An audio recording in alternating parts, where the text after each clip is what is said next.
When you were traded to these guys, it was like right around, I was at baseball spring training. Well, you don't need that. No, you definitely don't need that. What was your reaction when did you know something was in the works, and what did you think when you heard the Kings? Oh boy, very emotional time. We were playing at home. I want to say it was a Tuesday, and I hadn't heard anything. Not a whisper,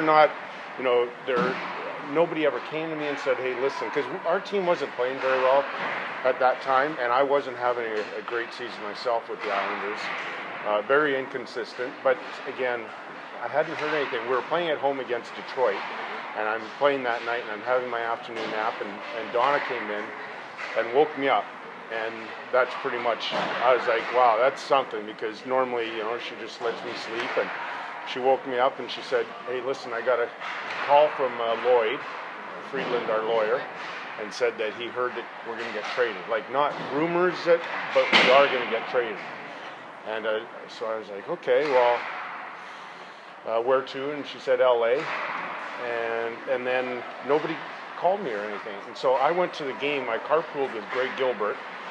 And I told him in the car, and he said, no, nobody's heard anything.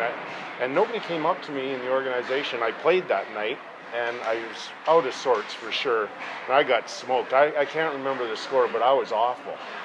And then after the game, we were chartering to Buffalo to play, and Al Arbor came up to me in the dressing room when I was getting undressed, and he said, you're going to stay home tonight, we're going to rest you. And I was like, okay, that's pretty much confirmation. And then first thing in the morning, Bill Torrey called me. And by the way, I have the greatest respect and admiration for Bill Torrey and Al Arbor. So it was just the game. And so Bill called me in. My brother was in town visiting, so he and I drove down to the Coliseum. And I got to tell you, I was really disappointed. I was hopeful, like every player, that I was going to be like Steve Yzerman and play and win cups and never have to move. And so then I got the call from Rogie, and Rogie told me I'm on a plane that afternoon. Donna was 8 months pregnant. I remember that. Yeah, so it wasn't the easiest time to leave, and trying to figure out the logistics with all that. And so I got on a plane, and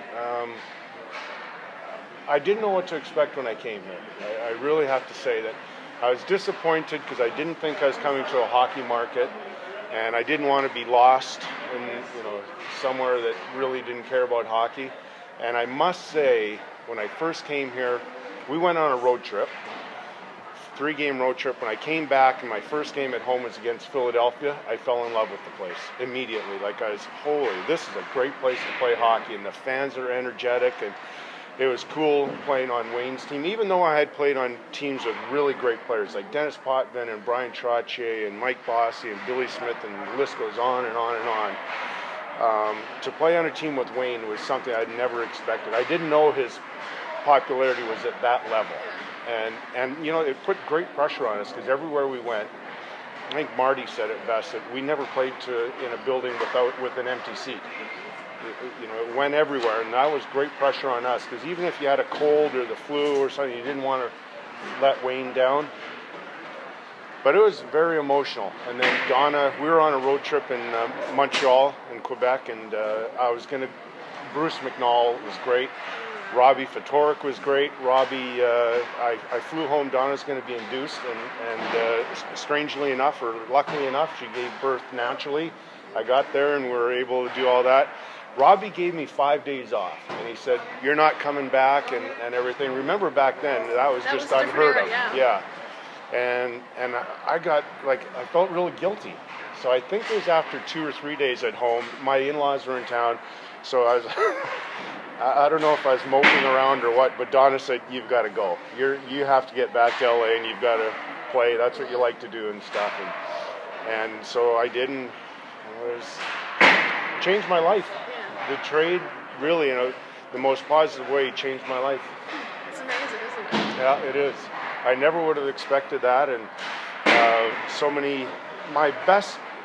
my biggest growing years in my life personally were here. So lots to change in my professional life and personal, and it was cool. 1992-93, going into Game 7 in Toronto, what do you remember as the message going into that game, just the environment in the locker room and leading the team onto the ice? I just remember a bunch of us went out for dinner the night before. It was a Friday night the night before, and I was just personally reflecting. I can't even remember the conversation, but it was always positive before a game. And I just remember thinking, this is what I dreamed about growing up, going to play on a Saturday night, Game 7 in Toronto, and just drinking that whole experience in, and never once feeling overwhelmed or that the challenge was too great. Just having a really positive attitude that tomorrow night is going to be a really good night for us, and didn't get too hyped up.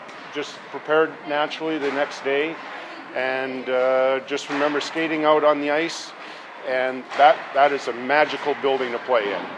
And I just remember looking around and this feels right. And we got off to a great start. We knew Toronto was going to come back, and they had a good pushback. And then we ended up going up 3-2, an amazing goal by Wayne. Then Wendell Clark tied it up early in the third. And in fact, I've always said this, Peter Zezel had a chance with about 8 minutes to go in the third. And it wasn't the most spectacular save I made, but it was the most important save I ever made in my life. And I made it. And then, as you know, we scored 2 late goals and went up 5-3, and Ellett scored to make it close. But I've never forgotten that save on Peter Zezel. Well, you've said in the past that losing the finals to Montreal was your biggest disappointment for you. Yeah. So when you saw the Kings raise the cup last season, what was going through your mind? It was very emotional. I was trying to hold it in. It was just, we were so close. And like I said, the experience that I went through in the finals wasn't very good. And I would suspect all of my teammates feel that same way, that it's my biggest hockey disappointment. Nothing even comes close to that. And so to see the Kings win last year was really exciting for all of us and emotional, like I've said. And they earned it. You know, they were a hard team to play against the last couple months of the regular season. It carried right through, and they just steamrolled everybody. Well, going to tomorrow, I mean, what's your thoughts going on? I mean, what does it mean to be honored by the organization? Kind of embarrassing. Nobody thinks that, when you see all the great players that have played in this organization, that somehow they're going to choose you, that you're going to be honored. So I'm very, very excited, very humbled. It's hard to put in words. Luke told me last year in the playoffs that they're going to do something for me this year. And I thought, that's really cool. And then when he called me in the summer and told me the date, if there was not going to be a lockout, then it really started to sink in that this is really cool. Because like I've said, I don't like to say this often, but I think most people know it. My time here in LA, they were my best 8 years of hockey, both living and playing hockey. Love New York, love San Jose, but there was just something really special about our time here in Los Angeles, and my family still loves it here, and it's just a great place to play.